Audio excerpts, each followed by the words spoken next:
Hey guys, in today's video you will meet Blaine Everhart, a skeptical engineer who died for a few minutes and came back with a shocking revelation. On the other side, he experienced what he called the true, final judgment. But nothing, like religions preach. What he felt and saw will leave you speechless.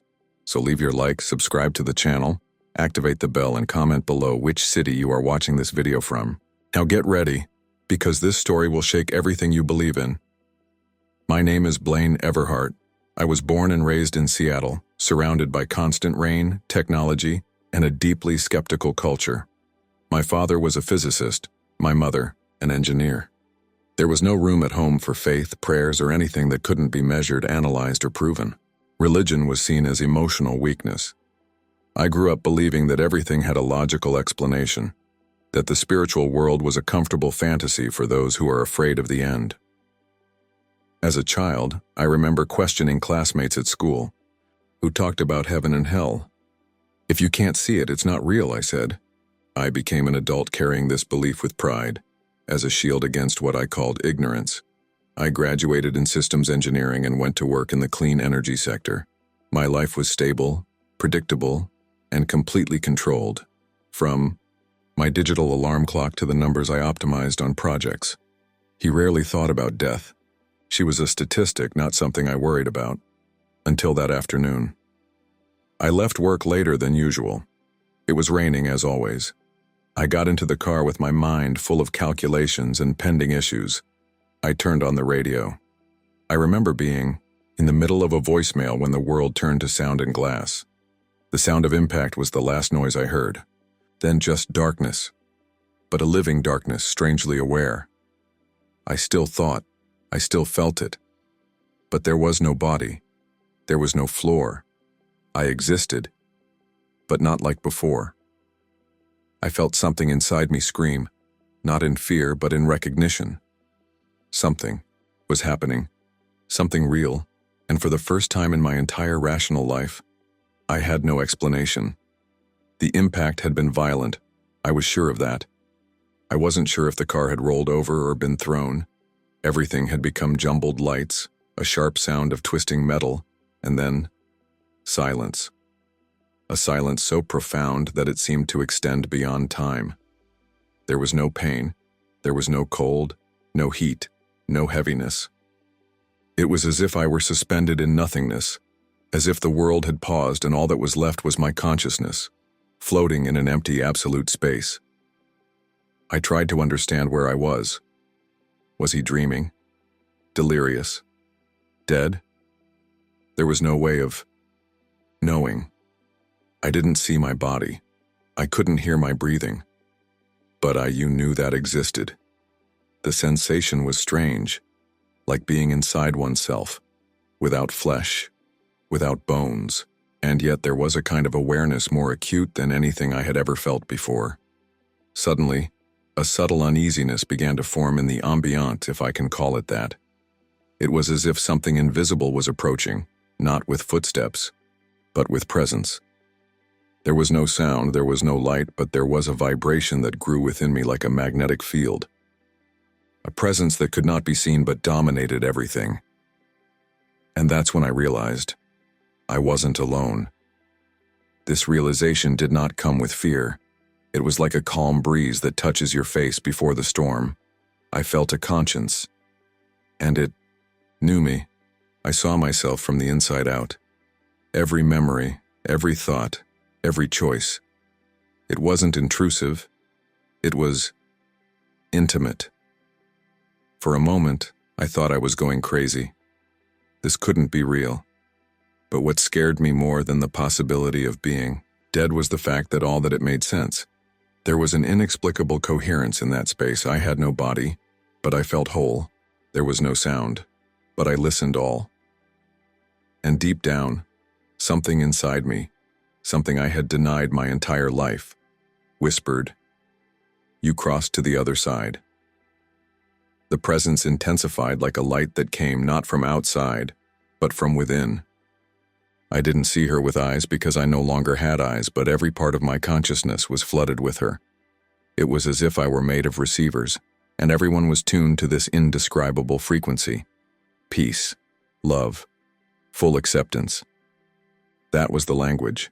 There were no words, but I understood everything, as if the communication were instantaneous, as if the truth needed no translation. She wrapped me like invisible arms, not with possession, but with tenderness. And, in this embrace of light, I realized that I didn't need to pretend anything. I didn't need to justify who I was or hide my flaws. There, all the masks fell, and what remained was the essence. Pure, naked. For the first time, I felt fully seen.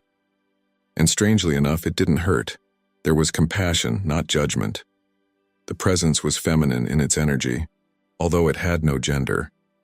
It was like being in front of the intelligence of the universe itself, personified in love. And then, without me expecting it, a clear intention washed over me like a wave. You need to see something.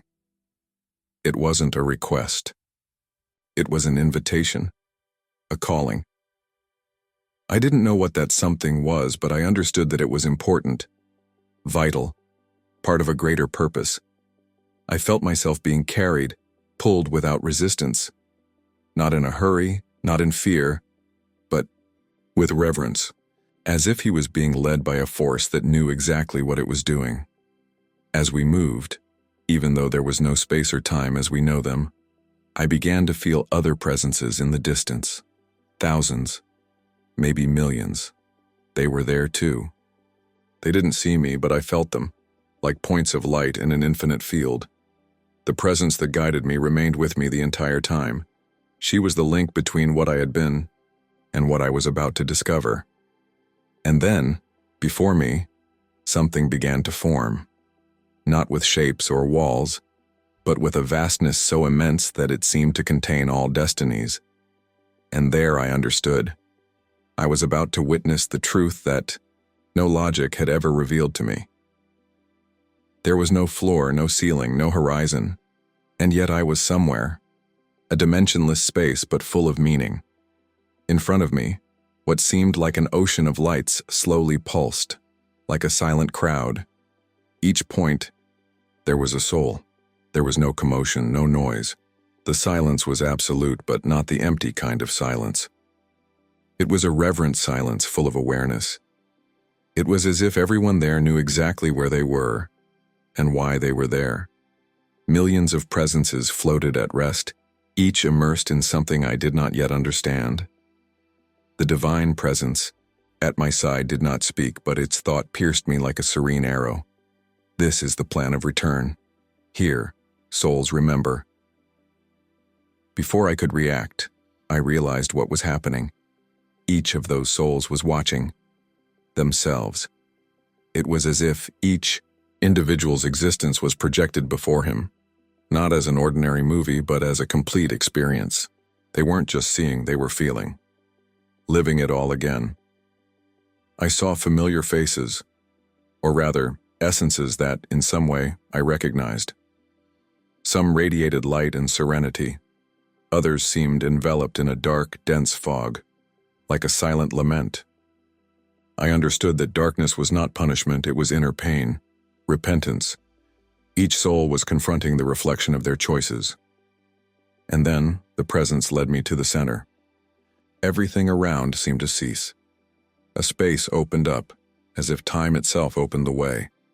I knew. My turn had come. I wasn't afraid, but my spirit braced itself like someone about to dive into deep waters. The presence spoke again, without words. You will see the impact you made. You will feel as if you were the other. Every gesture, every omission, the good and the bad, everything returns to the heart that generated them. My being shook. What I had been would now be shown for what it really was. No distortions. No excuses. For the first time, I would face my inner truth. And at that moment, I understood that the final judgment was not a judgment. It was a mirror, a portal of revelation, and there was nowhere to run. It all started slowly. A soft light appeared before me and gradually turned into images, but they were not simple memories. It was like revive every moment. I was transported back to my childhood, but with one terrifying detail. I didn't just see it through my own eyes. I felt what others had felt because of me. When I was 5 years old, I pushed a classmate on the playground. I knew that. But now I was that boy, feeling the pain of falling, the choking cries, the shame of being watched. I felt every emotion he felt as if they were mine, not as guilt, but as painful understanding. Then came my adolescence, the days when I was sarcastic with my sister, making fun of her shyness. I saw the reflection of my words echoing in her heart for years. I saw how it made her doubt herself. I never knew. I never realized. But now, she felt as if the pain lived with her. The images advanced, like waves. There was no pause. I saw my youth. The small emotional betrayals in relationships, the calculated silences. I felt the emptiness I caused by not answering a call that could have changed someone's bad day. I saw my ex-wife, not just as the partner I left, but as a spirit wounded by my absences disguised as independence. On the other hand, I also saw the good. Small gestures that I never gave importance to. Holding a door for a stranger, listening patiently to an elderly person on the bus, helping an insecure intern to believe in himself. Each of these gestures returned like a warm, luminous wave, which enveloped my being like a hug. I cried. Yes, even without eyes, I cried. Because I was finally understanding that nothing goes unnoticed. Every act, every word, even an unexpressed thought, everything leaves a mark. In the other, in us, in the universe. There was no way to defend yourself. There was no hiding it. The movie of my life was a testament not to my intention, but to the real impact I left. And that transformed me. There was no court, no golden chair, no superior being wielding a hammer. The trial took place in the most absolute silence, a silence where only the truth spoke. In every scene of my life, it was not the divine presence that judged me. It was me. But not the I knew, not the one who always found justifications, who hid guilt beneath pride. It was my soul stripped of masks in front of everything that was, and she knew. You knew where I lied, where I denied love, where I hid fear behind arrogance, where I could have done more, and chose not to. I observed other souls around. Some were enveloped in a soft golden light, and even in the face of their mistakes, they rose in peace. They had lived with love, imperfectly, but with intention. They were like musicians who, despite playing a few wrong notes, had composed a sincere melody. Others remained on the floor of that plane, curled in on themselves. There were no shackles, there were no walls, but there was weight. The weight of what they chose. Their shadows did not come from outside. They were made up of everything they had rejected: empathy, compassion, forgiveness. They imprisoned themselves in their own choices. And then I understood. No one condemns. We ourselves create our prison, or our freedom. I realized something even deeper. The light that guided me never took me away. He never accused me. Even in the most painful moments of my film, she was there, constant. His presence was like that of someone who says, "I still love you even when you don't love yourself." And I understood. The final judgment is not the end of everything, and the wake-up of everything. That's when we finally see clearly what we previously ignored, and no one escapes it, because it's not a court, it's a mirror that only the soul recognizes. There was no sentence, but there was a choice. And in that place, surrounded by truths that crossed me like blades and strokes at the same time, I understood. Love is the only true measure.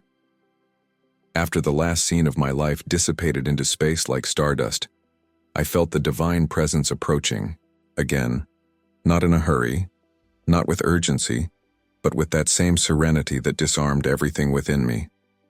She said nothing for a long moment, and then, as if a new wave of light touched my essence, the revelation came. This is the process. Every soul will face its truth. There are no exceptions. These words did not sound like a warning, but like a universal declaration.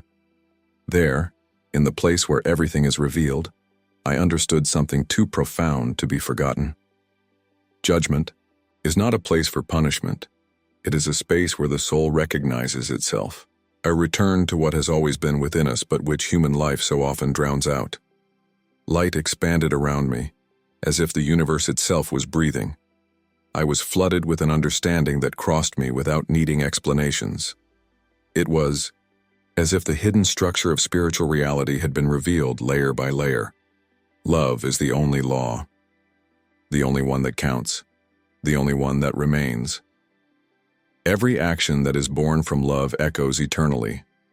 Every choice that rejects love too. Nothing is neutral. The spiritual universe responds not to appearances, but to true intention. And yet, there is hope. There always is. I saw other souls being uplifted, transformed, after long journeys of inner suffering. I saw what happens when someone, even in the shadows, chooses sincere repentance. Divine compassion is infinite, but it respects the freedom of the soul. No spirit is forced to change. Each person awakens in their own time, or remains where they are until they decide to see the truth. And then I realized, even hell, the one that so many fear, is not a punishment, it is a reflection, an internal place of distortion and pain created by turning away from the light, but never definitive. Nothing, absolutely nothing, is beyond redemption. The soul that cries for help will be heard. The one who remains silent will also be accompanied, even if it takes millennia. It was at that moment that the light told me something that still resonates with me. The truth does not condemn, the truth reveals. And it is from there that true freedom begins. The revelation was still vibrating within me when I realized that something around me was beginning to change.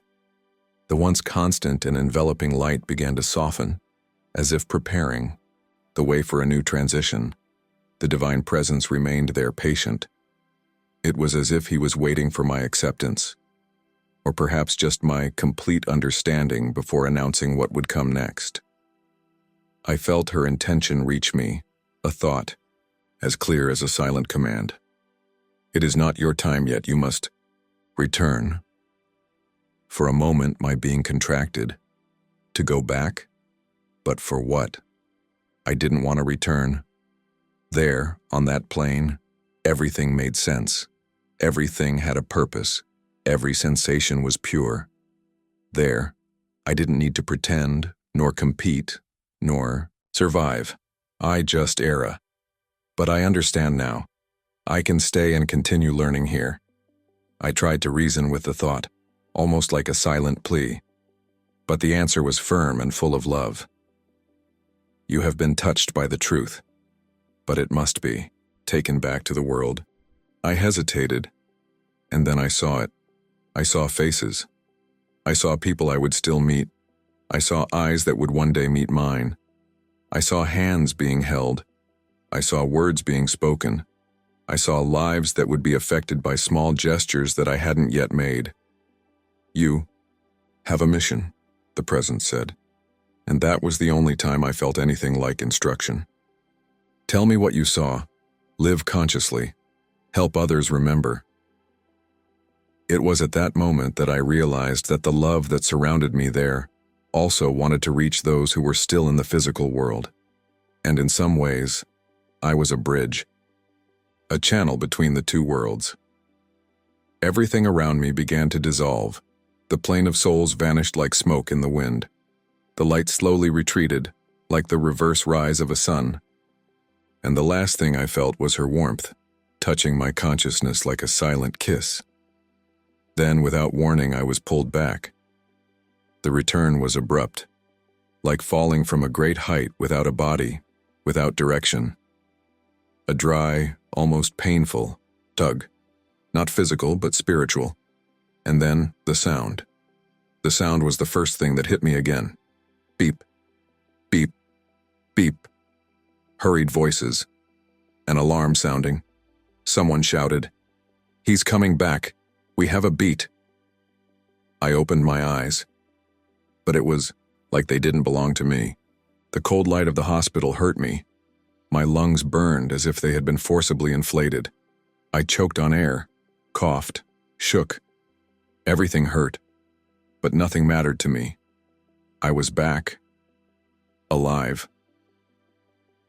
The nurse to my left was crying.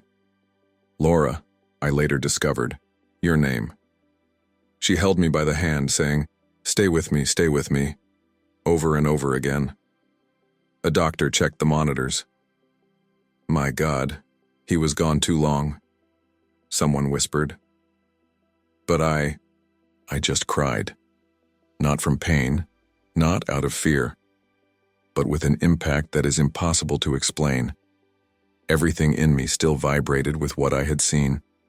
That world, that plan, was still with me, even if everything here tried to convince me that it was nothing more than delusion. I stayed in the hospital for days. The accident had been serious. Broken ribs, internal injuries, a broken hip. But for the medical team, the most impressive thing was the fact that I was alive. "You are a miracle, Mr. Everhart," said Dr. Krieg, my former friend, now also my doctor. Over the next few days, I barely spoke. Every time I closed my eyes, it came back. Not to the accident, but to the light. For the truth. It was as if my soul was still there, trying to get used to the density of the physical body. Human words seemed small. Everything here felt limited. And then I understood. That hadn't been a hallucination. It wasn't a dream. It was more real than anything I had ever experienced. And now, lying in a hospital bed surrounded by machines and earthly voices, the mission began. I needed to find a way to tell what I saw. In the days that followed, I began trying to speak. At first, just loose, disconnected words. Light. Truths. Love that doesn't judge. Nurse Laura listened to me patiently. One silent morning while she was changing the serum, I asked in a still, hoarse voice, "Do you believe in life after death?" She stopped as if my question had pierced the air. After a moment, he said quietly, "I believe I've seen things that science can't explain. People who come back, different, like you." Those words made me cry, of relief. I needed for someone to listen to me without laughing, without explaining it with brain chemistry, without trying to convince me that it was all just a lack of oxygen in the brain. And then, in the next room, I met Rufus Hale, a man in his late 80s, hospitalized for heart problems. We bumped into each other in the hospital corridor, both with walkers. He looked into my eyes and smiled, and he said without any context, "I saw it too. There is more, much more." We were silent. That good silence of someone who doesn't need to prove anything. Afterwards, we sat side by side in the recovery ward's makeshift cafeteria. He told me his story, an NDE 30 years ago during surgery. And as he spoke, his every word matched what I experienced. The light, the presence, the mirror, love as the only truth. "And why haven't you talked about this before?" I asked. He smiled sadly. "Because people think the truth needs to be told with diagrams and slides, but the soul understands in silence." It was Rufus who encouraged me to speak out. I said that my experience was recent, fresh, and that perhaps my role was to help others remember what they already knew deep down. From that moment on, I decided to tell, not only for those who asked, but for those who needed to hear. I started there in the hospital, with scared patients, people on the verge of death, family members immersed in fear. I didn't use technical words. I only talked about what I felt, and somehow, that touched something in them. something old, something that has always been there. When I was discharged, I did not return home as the same man who had left that rainy afternoon. I was someone else, not just inside, even my expression had changed. I saw it in the eyes of the hospital doorman, in the neighbors in my building, in the way strangers looked at me on the street, as if they were seeing someone with a silent secret. I started now visiting hospitals voluntarily. Sometimes I just sat in the hallways. In others, they invited me to talk to patients in palliative care. He was not a counselor, nor a pastor, nor a doctor. I said that right from the start. I'm just someone who saw something and came back. And then it counted. Calmly. Without trying to convince, I just testified. There was something about my presence that made people fall apart, as if they felt permission to stop pretending they were okay. I've held the trembling hands of those who had hours to live. I've heard regrets whispered between tears. But I've also seen peace born in someone's eyes just by hearing that judgment is not punishment, but revelation, that no one is alone at the moment of crossing. One day I sat next to a woman named Maggie. She had little time to live and was deeply afraid of what awaited her. She said she was a difficult person. I wasn't a good mother. I was bitter, selfish, she confessed. I'm afraid of what God will do to me. I touched his hand and said, "You will meet yourself. Go see what it did to others, but you will also see everything that is still possible. The trial is not a prison, it's a door. And on the other side, there is love. Much more than you imagine." She cried silently, but his face changed. His breathing slowed, his shoulders relaxed. The next day she left, in peace. These encounters gave meaning to my new life, helping people get through their last days with less fear, more truth. And even skeptics like me listened. Not everyone believed, but everyone felt. Because when the soul recognizes something true, it does not need proof. Sometime later, I was invited to a low-key gathering of people who had had near-death experiences. It was a small group with no pretensions to fame or spectacle, just individuals with an invisible link between them. They had all crossed the border. In the conference room of a community church in Tacoma, we sat in a circle. The chairs were not comfortable. The coffee was bad, but what united us there was sacred. A woman named Elaine, who survived drowning as a child, said she was also carried away by a light. She did not remember words, but a wisdom that embraced. An older man, Samuel, revealed that he saw his life unfold like music, and that the moments of love had sound, while the moments of selfishness came as painful dissonances. When it was my turn, I told everything.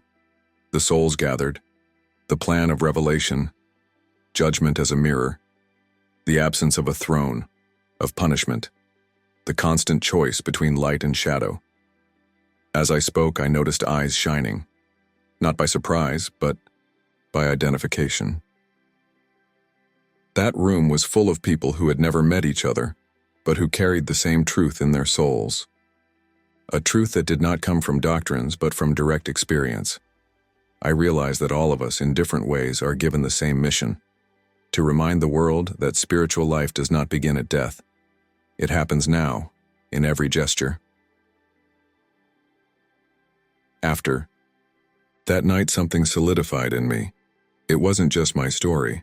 It was part of something bigger, a collective call, an awakening that is occurring in different parts of the world, often in silence, in the solitude of hospital rooms, in the immensity of surgery, or in the moment when the heart stops for seconds. I found friends in that group, journey brothers, people who knew that the visible world is only a small fraction of what we are. Together, we created a circle of support for those returning. We began to guide new experiencers, people who also said they had died for minutes and returned with eyes that saw beyond.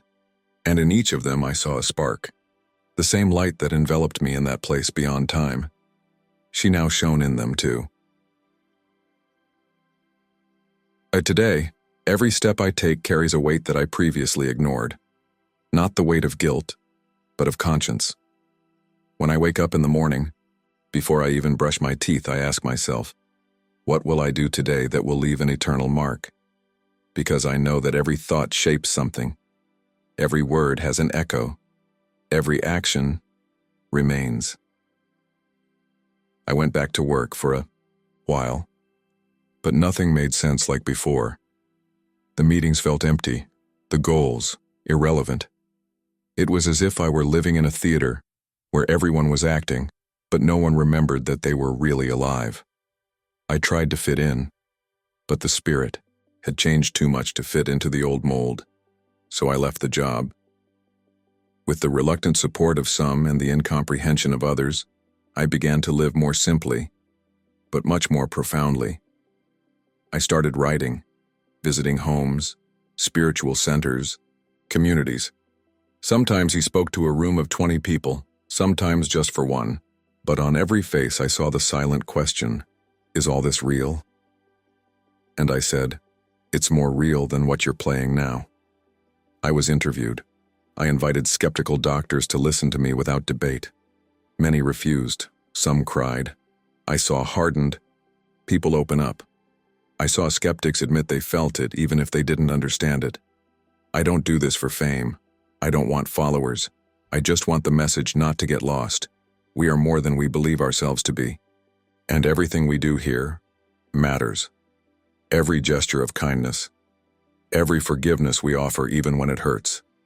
Every time we listen to someone with true presence. It creates invisible bridges that we will one day see clearly. I became, without planning, a messenger. Not because it's special, but for being called. And because I know someone somewhere needs to hear this before they go. You need to remember that love is the only thing that remains.